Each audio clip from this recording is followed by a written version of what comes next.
buntag o malipayong Pasko kanatong tanan. Bahala nagjutay rata, kay daghan mang hawang sa atong gilingkuran, sayod ta nga kagabii, nagpunsisok ang katawhan. Bisang asa ka moadtong simbahan, may buswak, misugwak ang mga tao nga nanimba. Agi og pagsugat og pagsaulog sa pagkatao sa atong Ginoong Hesukristo.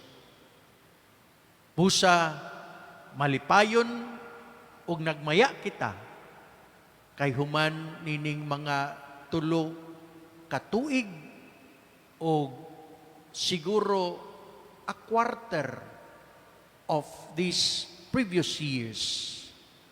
Bunga sawa nato damhang pagdagsa sa COVID-19 virus nga hadlo kayo kanato,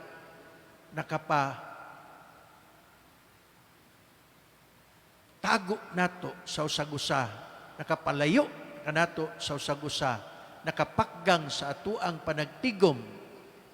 Kita nakasulay gyud unsa nang gitawag og di makita apan makita nga makahadlok nga sakit. May tatog ang di makita mao ang gugma o kalinaw o grasya sa pagkanaa sa Dios, kay kana siya ato gyud nga di makita kay gikan sa Dios, apan makita nato kay naaman mo, naaman ko, naaman tang tanan nga maoy mo pa larawan og mo pabuhi nini sa imo og ako nga kinabuhi.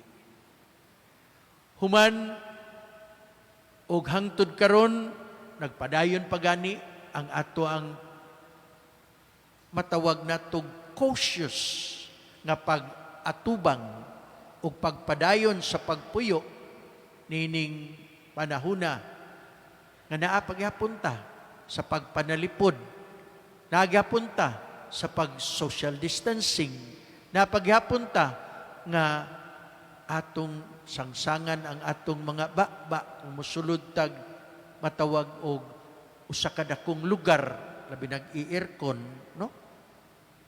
Ato kining gibuhat dili tingali tungod sa kahadlok, apan tungod kay ato mang gipakabililhon ang kinabuhi. Ginasunan kita tuig 2019 pag 20 sugod na ang pandemya.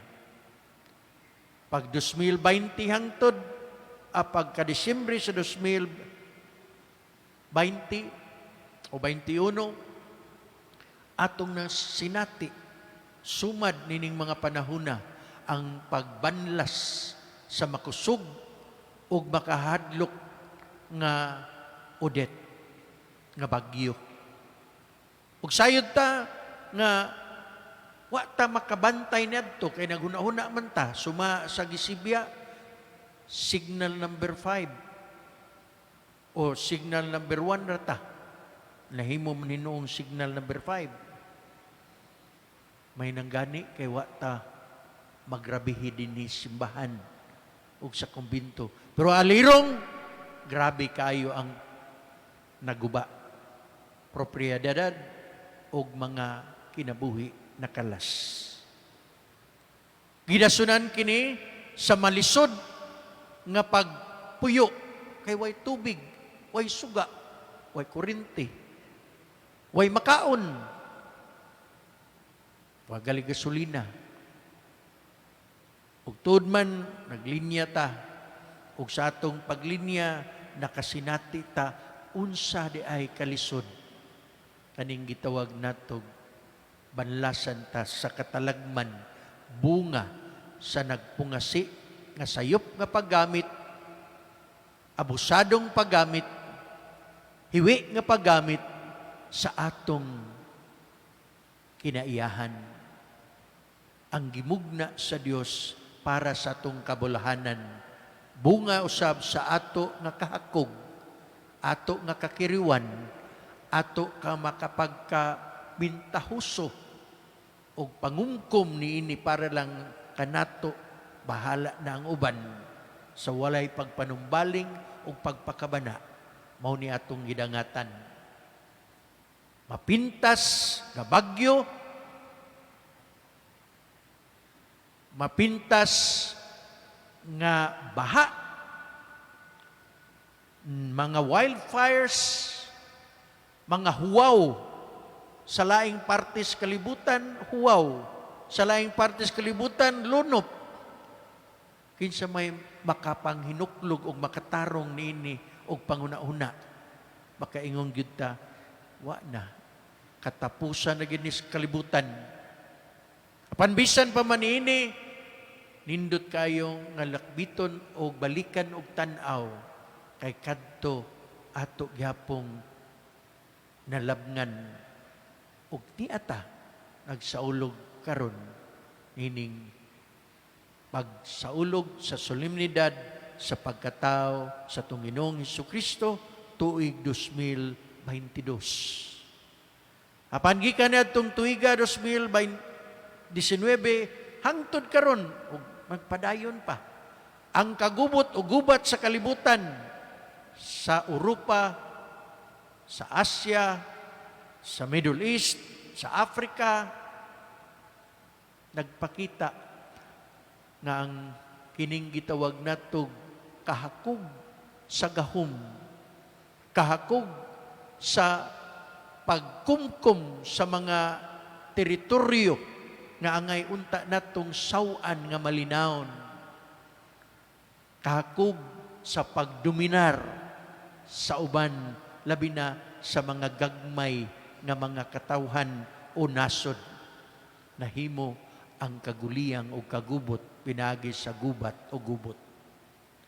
Makaigsunan, taliwa ning tanan niya ta karon og mingon ta malipayong Pasko natong tanan.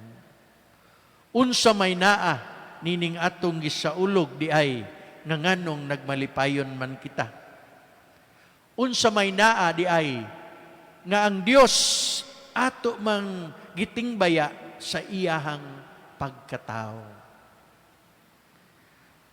Sa unsang paagi man nga siya nakig-uban kanato ug mipuyo uban kanato. Sa kasaysayan sa atong kaluwasan atong makita nga ang Dios nagpakatao, miusa kanato sa panaw sa atong tawhanon o kalibutanong kasamtangan. Dili daw bunga sa iyang tumang kahibalo o gahom nga kita daw sa magic lang luwason niya, kundili sa iyang pagkatao. Siya nagmapaubsanon nga hiniusang nakiguban kanato, nakigduyog kanato, uguban kanato nga iyang mga kaabag bisan diya sa atong mga nasamad, nasamdang mga kahuyangan ug kapag kamakasasala diya sa atong kakabus ug mga pinasagdan ug sinalikwang mga pinaagi. Siya milakaw panaw sa pagluwas kanato. Sa unsang pagi, He has become human like us. He showed us that humanity is loved by Him in spite of us.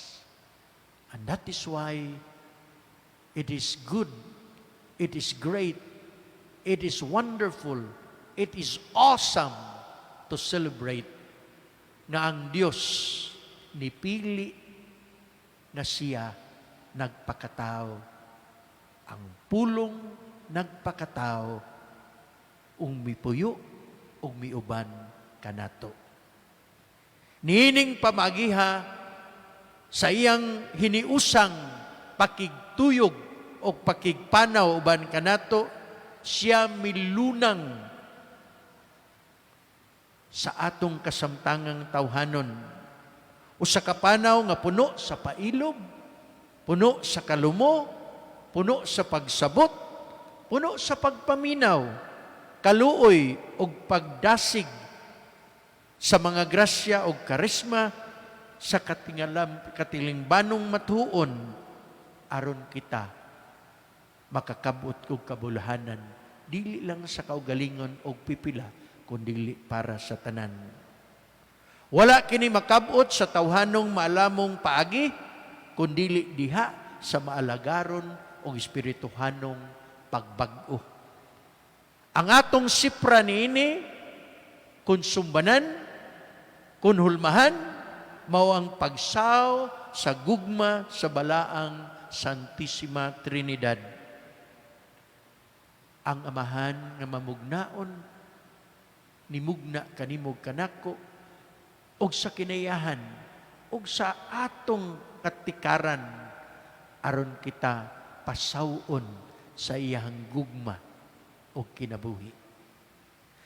Ang anak, ang ikaduhang persona, nagpakatao, gipadala sa amahan, aron ikaw ug ako makatsabot sa tinuod nga kabililhon sa grasya sa atong kinabuhi.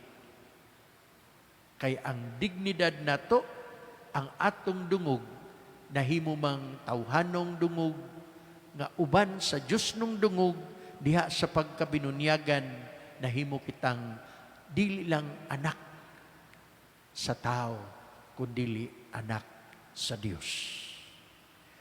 Sa atong inadlawadlawng kinabuhi, unsa man ang mga maayong butang nga gibuhat sa Dios kanato nga atong nahibaluan ug tingali wala lang nato damhang nahitabo.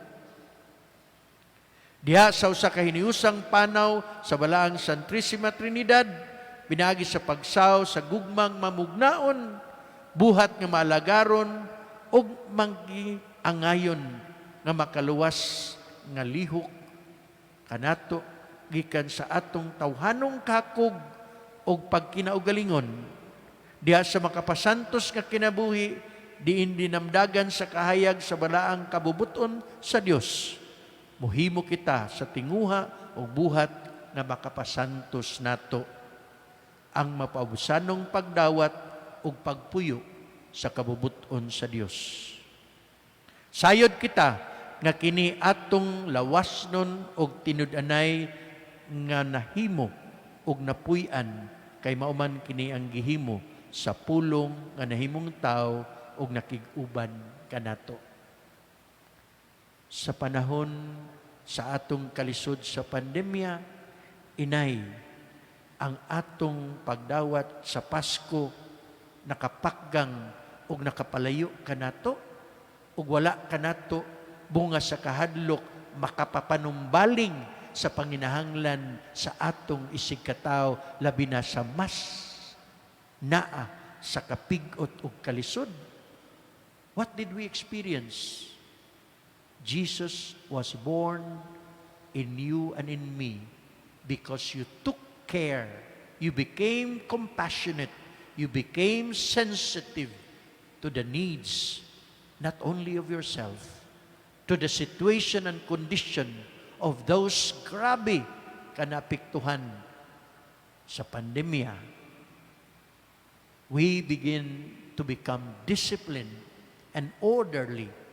We begin to line up and in order not nga mag-inilugay kundi aron makadawat sa grasya sa Dios sa ginagmayng hatag nga ato pong gipanghatag aron masawaan sa tanan.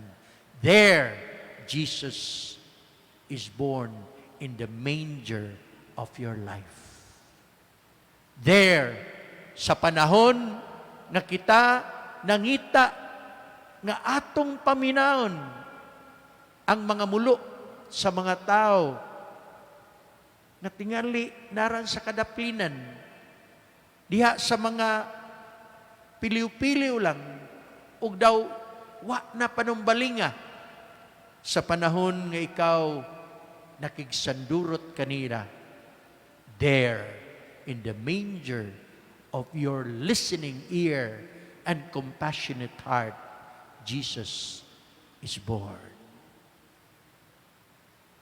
Mga kaigsunan, nataw na gyud si Jesus.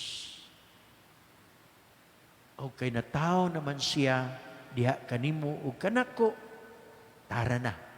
Sama sa magwawali, mangadto kita, manggawas kita, muadto kita sa tanan, aron isabwag nato ang gugma, ang kaayo, ang kaangayan, ang kamatuuran, puy-anta ang pagbinatiay, puy-anta ang hiniusa nga pakigdait sa itong isikataw sa pag-alagaray, sa pagtambayayungay, kay nataw na ang manunubos. Amen.